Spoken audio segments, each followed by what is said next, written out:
Muy buenas noches, amigos. Estamos en una edición especial para establecer un conversatorio acerca de la crisis del Sistema Nacional de Justicia, la Junta Nacional de Justicia.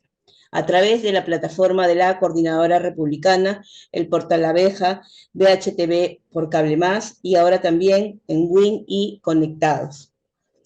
En esta oportunidad tenemos el honor de presentar a tres ilustres ponentes y agradecemos la participación del abogado procesalista doctor Wilber Medina, el decano de la Universidad San Martín de Porres y es presidente del Tribunal Constitucional, el doctor Ernesto Álvarez Miranda, y del abogado constitucionalista, presidente de la Coordinadora Republicana, doctor Ángel Delgado, quienes nos van a ilustrar acerca de la actual situación que se viene atravesando con respecto a la Junta Nacional de Justicia. Para ello, permítanme leerles el acontecer respecto a lo que emitió la tercera sala constitucional, desconociendo la propia jurisprudencia del Tribunal Constitucional, que establece que el Poder Judicial no puede intervenir en procedimientos parlamentarios en curso. Resolvió suspender provisionalmente todos los efectos de la imputación de cargos que la Comisión de Justicia y Derechos Humanos del Congreso le formulara a los miembros de la Junta Nacional de Justicia, como parte del inicio de la investigación sumaria que le fuera encargada por la moción de orden del día 7565, y con ello todos los actos procedimentales derivados de la misma, con el único objetivo de evitar la inminente institución de los miembros de la Junta Nacional de Justicia. Es importante citar la sentencia 003-2022, PSC del Tribunal Constitucional, que establece que los jueces de la República, al momento de expedir sus resoluciones, no pueden subrogar inconstitucionalmente las competencias de otro poder estatal, ni las atribuciones de otro órgano constitucional, ni impedir u obstaculizar su ejercicio, lo que nos lleva a preguntarnos hasta qué punto quienes deben respetar la Constitución y las leyes son capaces de vulnerar los más altos principios constitucionales, con el único objetivo de permanecer en el cargo. Recordemos que de ser destituidos están designados sus reemplazantes.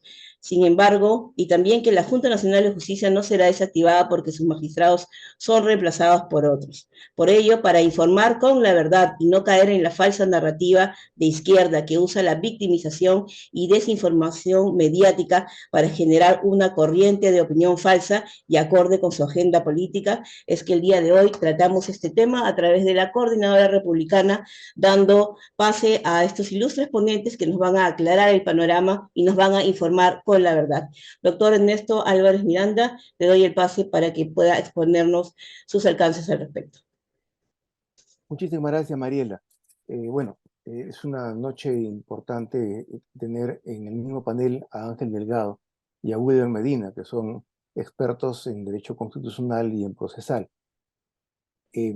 Para aprovechar el tiempo rápidamente, la Junta Nacional de Justicia es un organismo creado a instancias de Vizcarra y con el acompañamiento temeroso del Congreso por aquel entonces. El Congreso no supo enfrentar a Vizcarra y por eso sucumbió, incluso terminó aprobándose su no reelección.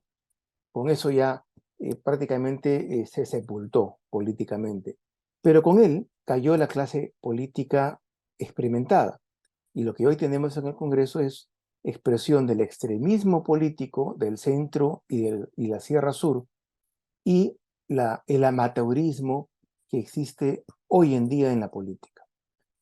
El problema de la Junta, además, es de que no hizo nada significativo en el transcurso de su existencia, más allá de sancionar a sus adversarios y por los mismos hechos, sancionar, en lugar de destituir, sancionar con 2 semanas o un mes de sanción a los magistrados que son proclives a su tendencia.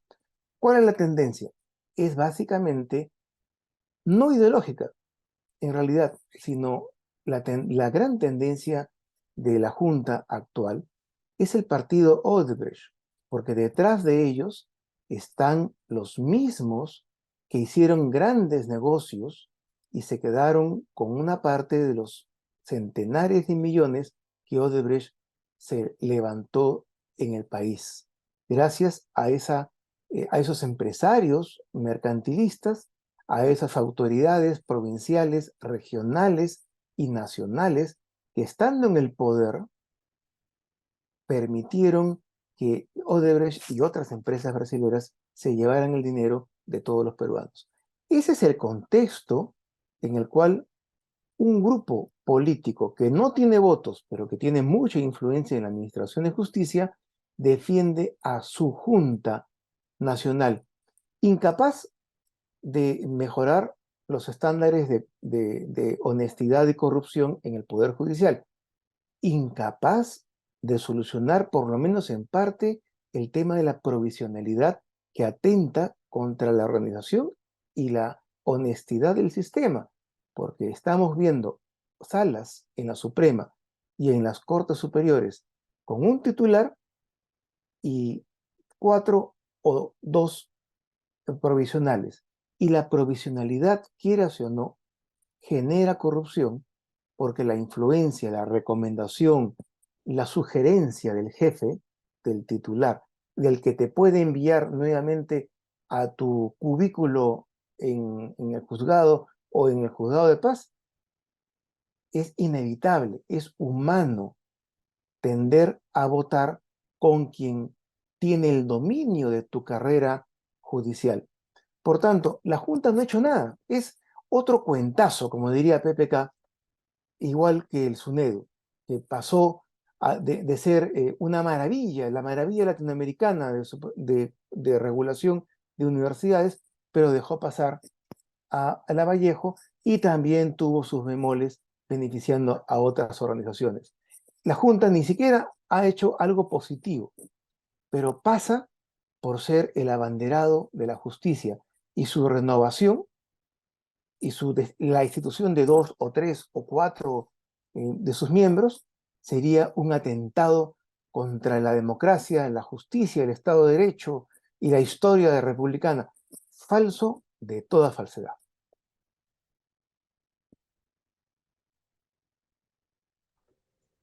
Ok, doctor, gracias por sus alcances.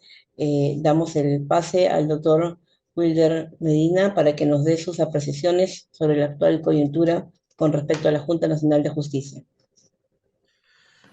Claro, muchas gracias Mariela. Qué lujo compartir este Zoom con Ángel y con Ernesto, ciertamente grandes amigos y conocedores de esta ciencia del derecho constitucional. A ver, yo tengo que decir varias cositas. Eh, en principio, los jueces que resuelven esta medida cautelar a favor de la Junta, eh, para mí, yo estoy en la línea de que han prevaricado, porque en la sentencia no se menciona, perdón, en el auto cautelar no se menciona ni por asomo a la sentencia 3 del 2023 que ha expedido el Tribunal Constitucional. Y como bien ha dicho Ernesto, todos los jueces de la República están obligados a resolver las causas teniendo en cuenta las decisiones que emita sobre el Tribunal Constitucional. Citan algunas otras sentencias del tribunal que no, sobre la motivación, pero no citan la medular sentencia que resolviendo una demanda competencial estableció con claridad en el artículo, me parece que en el fundamento 79 por ahí, donde dice que no se puede, los jueces no pueden limitar el control político. Sin embargo, lo que ha hecho ahora el vía medida cautelar han suspendido que el Congreso ejerza sus competencias. ¿Cuál es el control político? Porque muchos alegan, los adversarios y los que están de acuerdo con esta medida cautelar, dicen lo que antes el 2018 no decía. Antes del 2018 decían, y si quieren nos vamos un poco más atrás, el 2013, cuando Wilber Medina presenta una demanda contra la comisión que investigaba al presidente García, donde le iban a imputar conductas penales, lo que pedíamos era precisión, salieron toda la católica a decir, no se le puede demandar al Congreso de la República ni a la comisión. Hoy absolutamente dicen lo contrario. Pero lo más sorprendente, Mariela, es que el 2018 en julio, cuando el Congreso de la República, mayoritariamente fujimorista, que se sometió a los dictados y a las presiones de Vizcarra, cometió un acto absolutamente bárbaro o una herejía constitucional, porque sobre la base de un pedido de una sesión, porque Vizcarra pidió que se sesione, para único punto era ver la remoción de los miembros del ex Consejo Nacional de la Magistratura porque estaban implicados en unos audios que denotaban indicios de corrupción.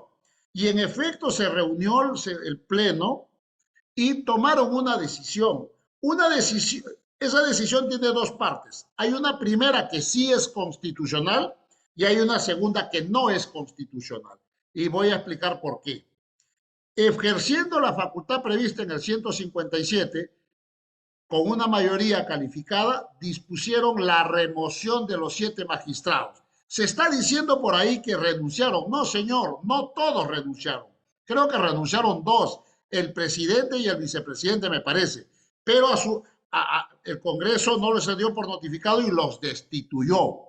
Vale decir, técnicamente, como es el constituyente, los removió del cargo. Pero en esa misma resolución se dice además que se desactiva la entidad. Eso es inconstitucional, porque los actos de corrupción que provocaron el pedido de la sesión y que sustentaban la moción eran y representaban indicios de corrupción que habrían cometido las personas, no la entidad. Entonces, para hablar en rigor procesal y constitucional, lo que sí correspondería remover a los titulares y automáticamente llamar a los suplentes, que estaban nombrados.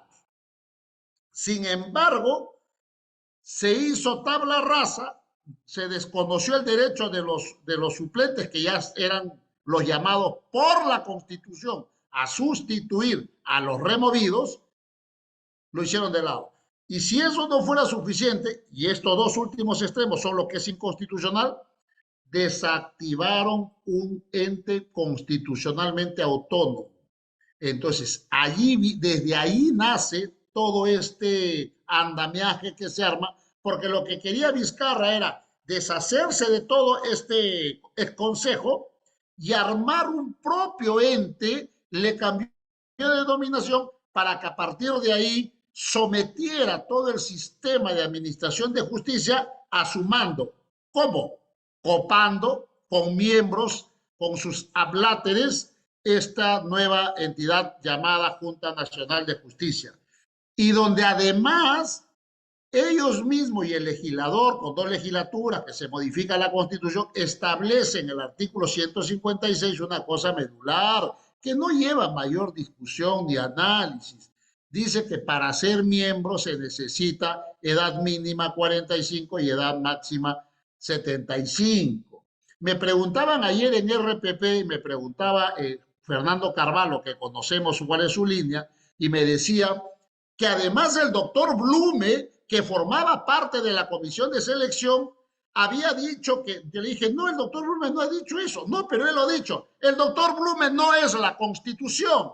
Una opinión del doctor Blume en un concurso no puede sustituir al contenido normativo del 156.3. Por Dios, ¿de qué estamos hablando? Entonces, aún que el doctor Blume habría en ese momento entendido que efectivamente eso no lo convierte a ella per se en una legítima persona que cumplió los 75 años, deba de quedarse. Y le voy a poner ejemplos muy prácticos. Miren, además hay una sentencia del Tribunal Constitucional presidido por el ya fallecido expresidente Javier Arro Landini, cuando resolvió una causa del señor Catacora González que quería, fíjese que para los jueces la Constitución no establece límite de edad.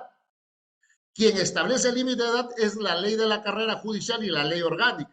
Y como iba a cumplir 70 años, estableció límite por la ley orgánica, él planteó una demanda de amparo a efecto de que se le garantice continuidad en tanto sea un juez idóneo, porque según él, la Constitución garantiza la inamovilidad de los jueces.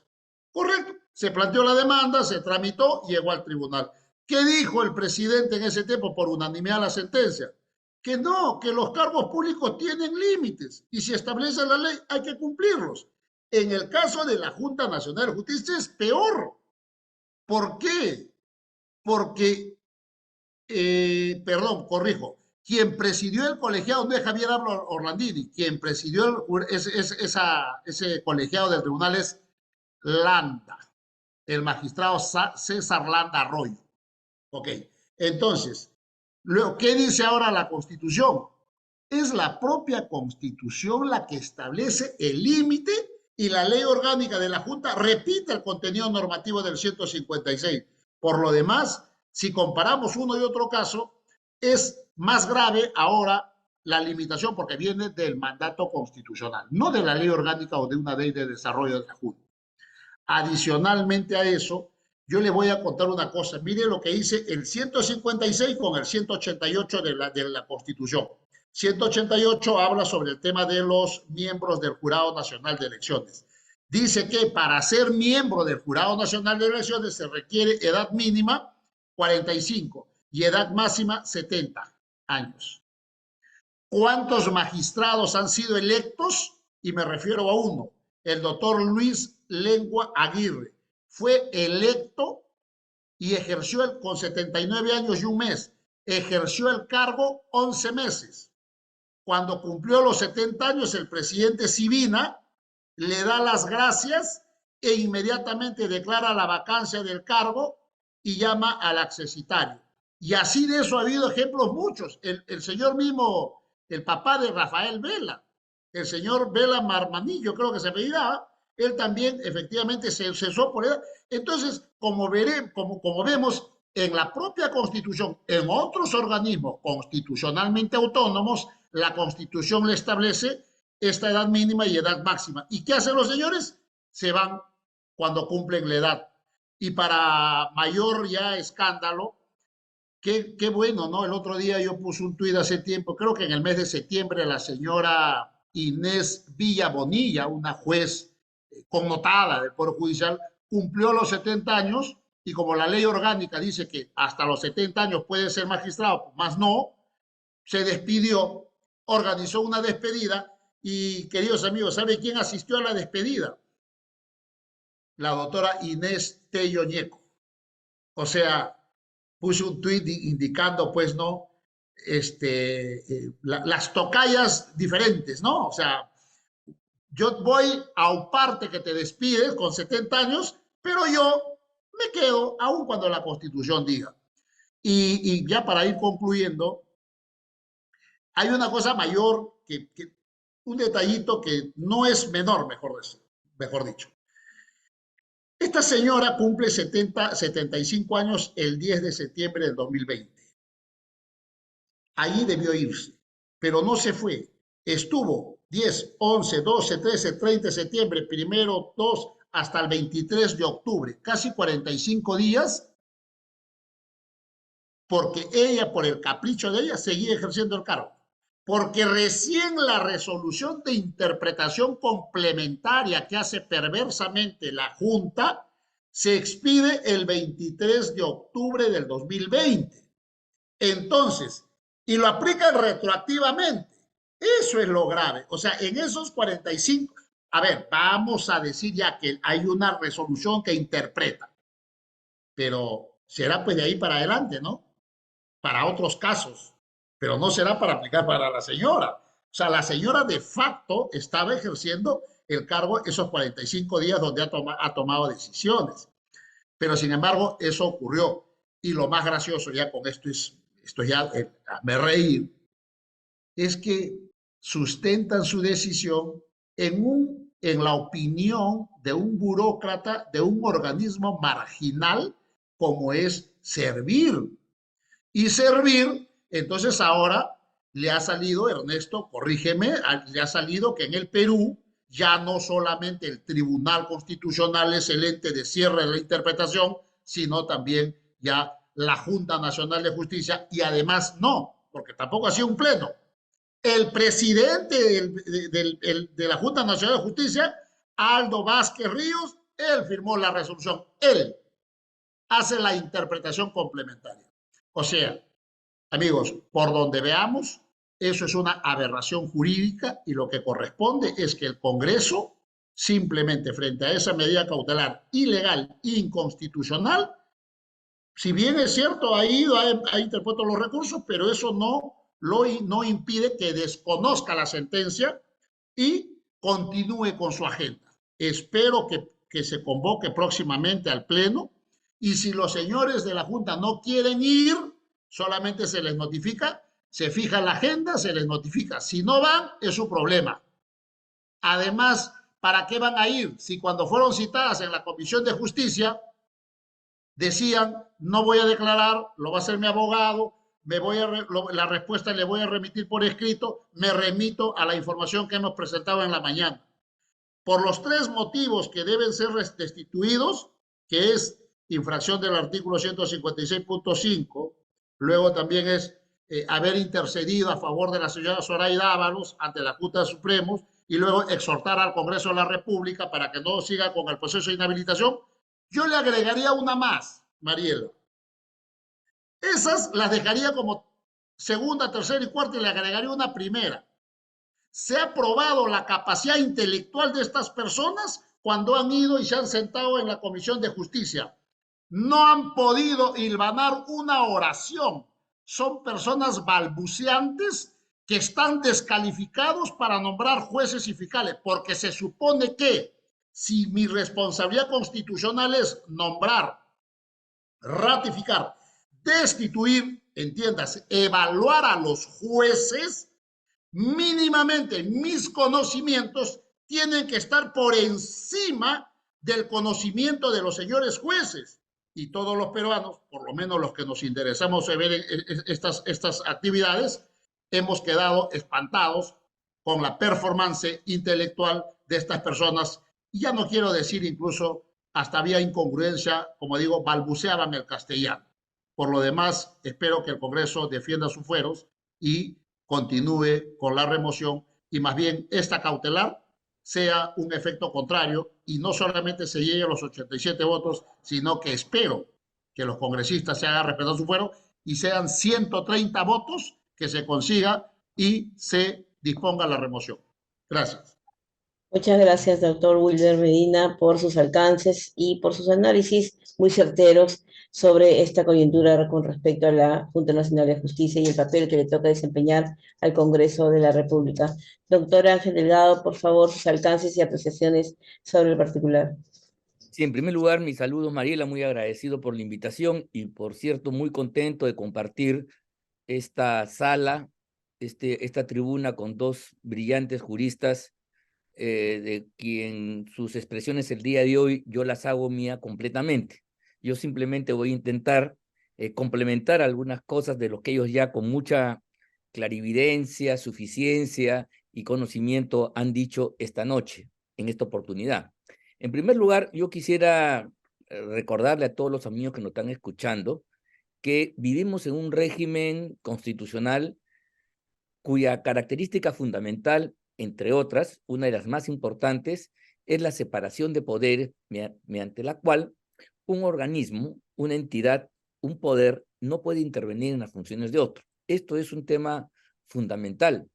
Y en segundo lugar, que en un sistema constitucional no hay instancia ni personaje que esté por encima de la Constitución ni los mecanismos que sirven para controlar la constitucionalidad de sus actos. En consecuencia, la pretensión que yo he escuchado a un número importante de periodistas absolutamente desinformados y algunos profesores de derecho constitucional con un claro interés de otro tipo, allende el profesional y el doctrinario, decir que el Congreso está cometiendo una suerte de abuso, de dictadura congresal, etcétera, etcétera, es una patraña que tenemos que desechar, porque, repito, no hay ningún organismo que está por encima y la Constitución le encarga al Congreso, a pesar de su desprestigio, que yo no voy a dudar, yo lo comparto con todos que nos están escuchando. Sin embargo, es el órgano competente para llevar adelante este tipo de control si es que los miembros de estas instancias superiores del Estado cometen o no algún tipo de infracción o de falta grave. De eso se trata. Y repito esto porque, repito, no hay ninguna instancia que pueda exonerarse de este tipo de control. Sin embargo, hay aquí algunos que creen que la Junta Nacional de Justicia está por encima, pues, y nadie le puede tocar, porque como están ellos, probablemente se consideran invulnerables y están por encima de la Constitución. Tanto así que hacen interpretaciones contrarias al texto expreso de la norma constitucional, de la legislación, del sistema comparado, donde los funcionarios públicos tienen un periodo dentro del cual ejercen sus funciones, un profesor universitario, un servidor público en la municipalidad, tiene un momento en el cual, por mandato de la ley, finaliza su función y debe acogerse a la jubilación correspondiente. Y esto no de esto no está exento la llamada Junta Nacional de Justicia. Por lo tanto, que ellos hagan una interpretación que le favorece a ellos mismos, resulta un despropósito gigantesco. Primero, que nadie puede interpretar las cosas o nadie puede usar la llamada interpretación para violentar el texto expreso y escrito en blanco y negro de una ley, y menos a su favor. Esto es una cosa absolutamente abusiva, demencial, y nos creen tontos a los demás. Y aquí se comete evidentemente una suerte de falta grave. La Junta Nacional de Justicia es un organismo constitucional, por cierto, que responde a las reglas de la Constitución y del ordenamiento jurídico. Y por lo tanto, sus actores pueden cometer infracciones y faltas graves en este caso, y el órgano encargado de calificarlas es justamente el Congreso Nacional. Así a mucha gente no le guste, y así tengamos la coincidencia que el Congreso, lamentablemente, no tiene un grado de popularidad y reconocimiento importante. Eso no importa. Lo importante es que, de acuerdo a la Constitución, al manual de las reglas del funcionamiento del Estado, esta actuación del Congreso es absolutamente correcta. Y por lo tanto, entonces, la pretensión de otro poder del Estado, el sistema judicial, el poder judicial, de intervenir en una función propia, exclusiva y excluyente del Congreso, resulta resulta inconstitucional. Está rompiendo el principio de separación de poderes. Está impidiendo que el Congreso haga su función de control.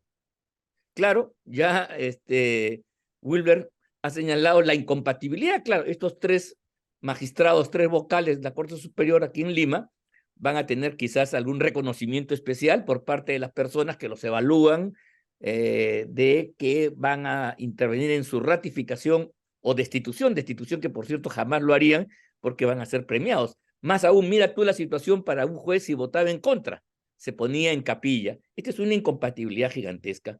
Por eso es que no se puede permitir este tipo de cosas. El Poder Judicial tiene sus competencias, tiene sus materias, pero no puede hacer las funciones que la Constitución le ha encargado a otro órgano. ¿Quién va a hacer el control si los miembros de la Junta cometen falta grave?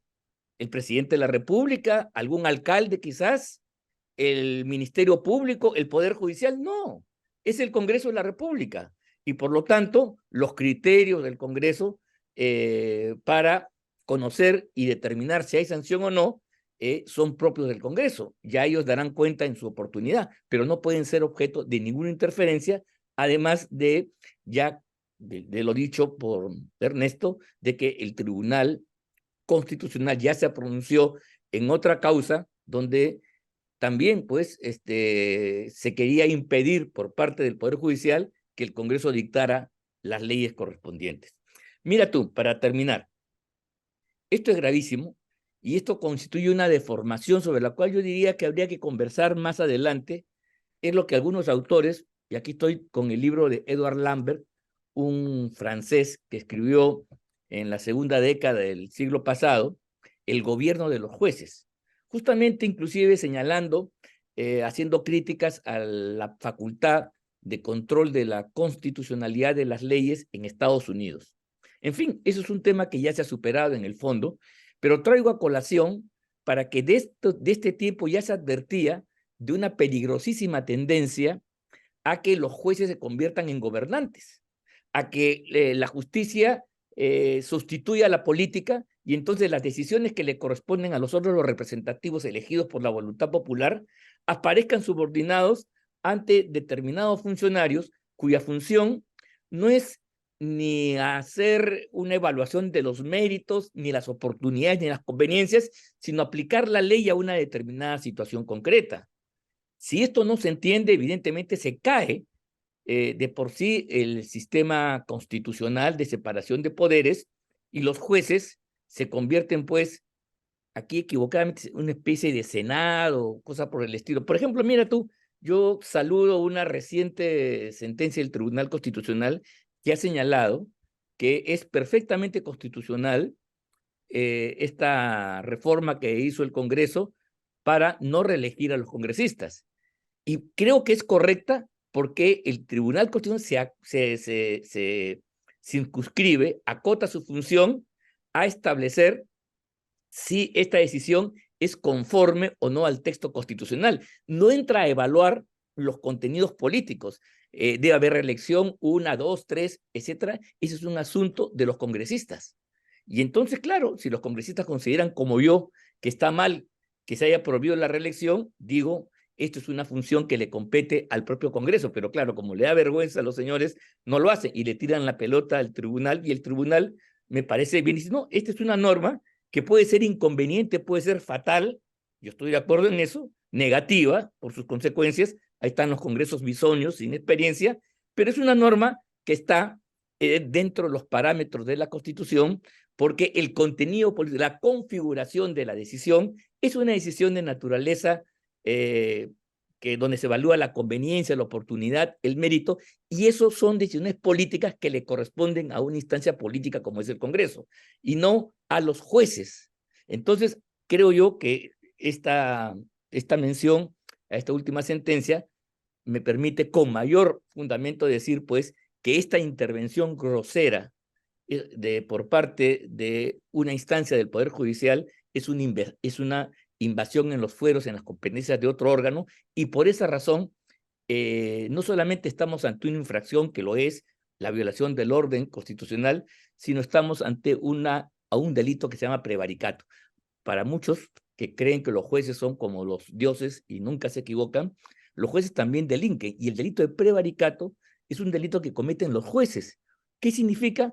Que el juez que tiene que aplicar la ley a un caso concreto desconoce absolutamente el texto de la ley para resolverlo, con mayor razón si este texto es de la ley de leyes, que es la Constitución. Entonces está absolutamente claro que estamos ante una deformación de quienes, no teniendo capacidad, me refiero a los caviares, para tener una representación popular, armar un partido político como el que nos está contando, que sí, por ejemplo, lo hace Ernesto con mucha dificultad, con mucho ahínco, con mucha vehemencia, y entonces, pero sí se aupan en las instancias judiciales, se han infiltrado tiempo atrás en el Ministerio Público, se han infiltrado en el Poder Judicial, y desde ahí, entonces, asumen un poder no representativo, no popular, pero desde el cual pretenden influir sobre decisiones políticas con el argumento que más allá de las normas hay principios y hay valores, ¿no? Lo cual es cierto, pero los principios y valores no son pues para interpretarlos y desnaturalizar las instituciones y permitir la injerencia de un poder en otro. Y eso es lo que estamos viendo, y eso se llama gobierno de los jueces, una desviación peligrosísima en estos tiempos bajo el impulso del caviaraje que quiere destruir el orden constitucional en el país, como ya lo hizo en otras oportunidades que hemos comentado, por cierto, con mis ilustres colegas en esta oportunidad. Muchas gracias. Muchas gracias, doctor Ángel Delgado, por sus claros alcances que nos ilustran significativamente respecto al actual panorama que se viene atravesando en el Sistema Nacional de Justicia. Vamos a dar una siguiente ronda para ir delimitando y dando las conclusiones a este conversatorio tan importante, sobre todo para ilustrar también a la población que quiere saber exactamente la verdad, conocer la verdad para poder tener una opinión certera de lo que está pasando en la actual situación del Sistema Nacional de Justicia. Doctor Ernesto Álvarez Miranda, sus alcances, por favor. Sí, muchas gracias. Lo primero que hay que decir para toda la gente que no es abogada y que nos puede estar escuchando, es que alguien que opina sobre derecho tiene que mantener esa opinión ahora o dentro de 5 años. No puede cambiarla de acuerdo a la conveniencia del amigo, del aliado o para dañar al adversario.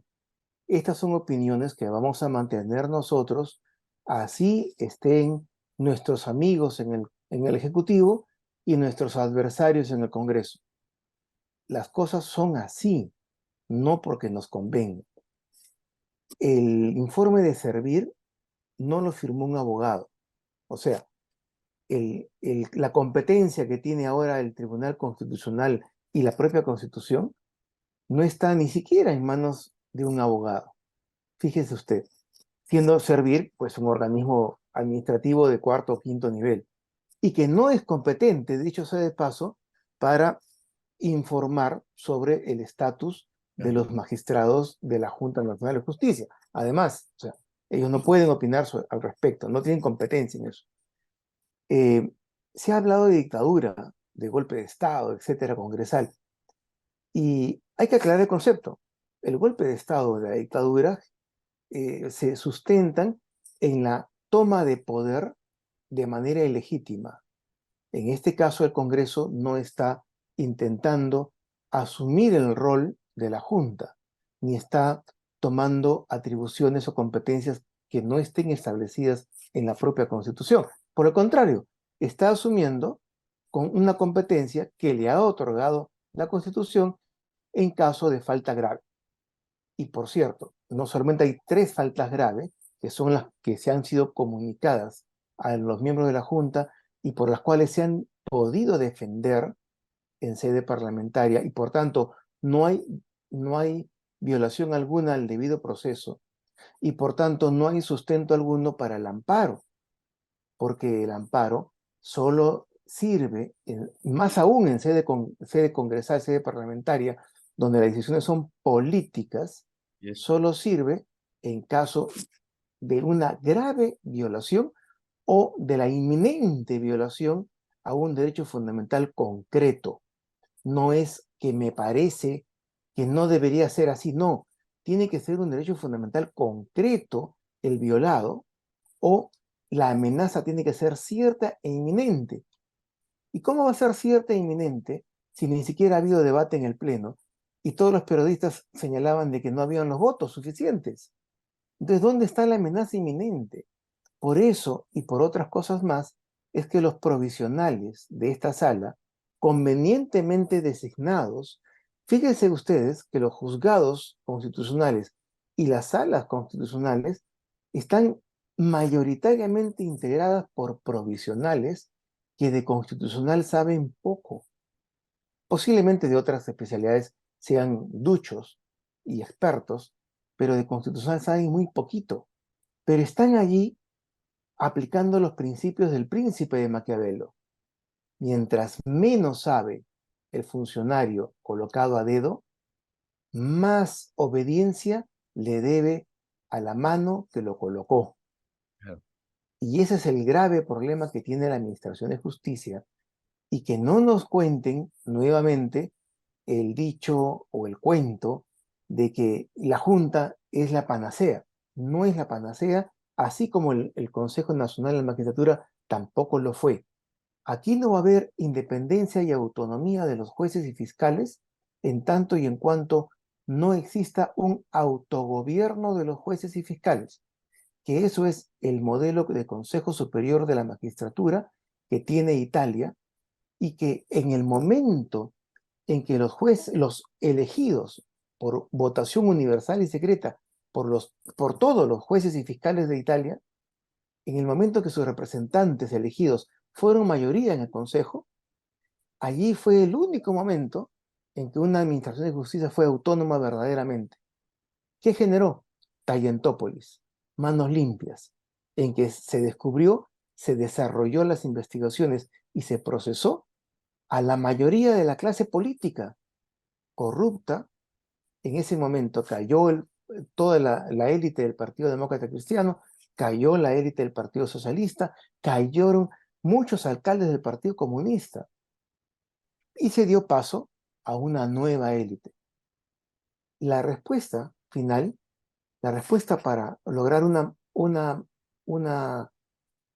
administración de justicia cabal, prestigiosa, donde los jueces defiendan su lugar porque les dé prestigio, es el autogobierno de los jueces. Mientras no lo tengamos, todo esto se va a ir repitiendo. Cada partido político, el partido Odebrecht, o más tarde el partido de izquierda, o más tarde el partido de derecha, va a capturar al organismo que selecciona a los jueces, porque va a ser la perita en dulce que todos van a querer capturarla e influir. La única solución al final es el autogobierno de los jueces. Muchas gracias. Muchas gracias, doctor Ernesto, por siempre planteando soluciones en esta coyuntura tan complicada que vive el Sistema Nacional de Justicia. Doctor Wilber Medina, sus alcances al respecto. Sí, claro. A modo de conclusión, voy a ampliar un poquito lo que dice Ernesto, el tema de que los jueces tienen que resolver aplicando siempre el derecho, la Constitución y sobre todo las sentencias que ha emitido el tribunal. Los jueces podrían los jueces, estos jueces son titulares, me parece, pero hay muchos jueces provisionales, es verdad, supernumerarios que le llaman ahora. Son los que últimamente en primera instancia han detenido la elección del Tribunal Constitucional, Defensoría del Pueblo, el tema de SUNEDU, y ya era pues el gobierno los jueces, ¿no? Entonces, bien ha hecho el Tribunal Constitucional en emitir esta sentencia, zanjando justamente esta invasión de competencias. Ahora, ¿podía estos jueces, apartarse de esta sentencia del tribunal? Sí, pero debieron decirlo, debieron motivarlo. No la han mencionado. Eso es lo grave. No se han referido y además el Tribunal Constitucional, como bien ha dicho Ernesto, lo que está acá en juego no está en juego, no se está afectando derechos fundamentales, se está ejerciendo un control político sobre la base del 157. Por lo tanto, para que no exista arbitrariedad del control político, el constituyente justamente ha elevado el número de votos a efectos de que no sea arbitraria que 5, 10, 20 congresistas toman una decisión. Ha puesto el tercio, los 2 tercios. Incluso en la sentencia anterior, y estos conceptos de falta grave, lo comparo con el caso de la vacancia presidencial por incapacidad moral. Los adversarios dicen no se puede porque no se ha desarrollado. Señores, son cláusulas abiertas que dejan a manejo justamente para el control político del soberano. Y el autocontrol del soberano, que es el Congreso, es en consensuar y llegar a 87 votos, que no es fácil. Incluso cuando se declara, creo que la sentencia esta de la vacancia, creo que en minoría, en los votos de minoría de los magistrados, Marianela Ledesma y compañía, dijeron, no que coincidieron en que no se podía desarrollar lo que era incapacidad moral permanente, pero dijeron, ¿cómo suplimos para que no haya arbitrariedad?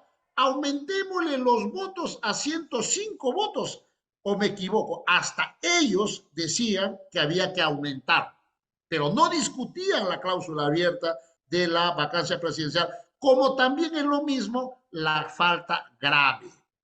Dígame una cosa, le decía también a Fernando Carvalho ayer, la falta grave de julio del 2018, ¿qué cosa cometieron los señores ex miembros del Consejo?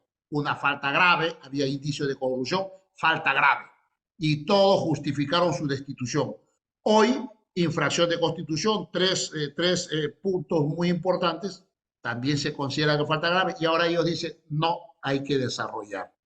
Entonces, hay que defender principios, y como bien dijo Ernesto, lo que defiendes hoy, sosténlo en el tiempo, sé congruente con lo que opinas, no hagas del relativismo tu profesión, o sea, no relativices las instituciones jurídicas según quién está en juego o a quién hay que aplicarle la Constitución o la ley. Eso es perversidad profesional, académica, y se presenta como grandes pensadores, ilustres personajes, cuando lo que hacen es desinformar.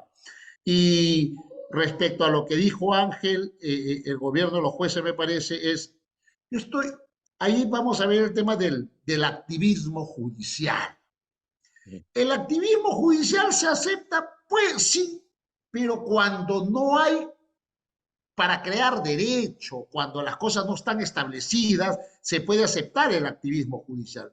Pero cuando las cosas están perfectamente definidas para torcer la Constitución o la voluntad constituyente, no puedes utilizar el activismo judicial, por Dios, ¿de qué estamos hablando?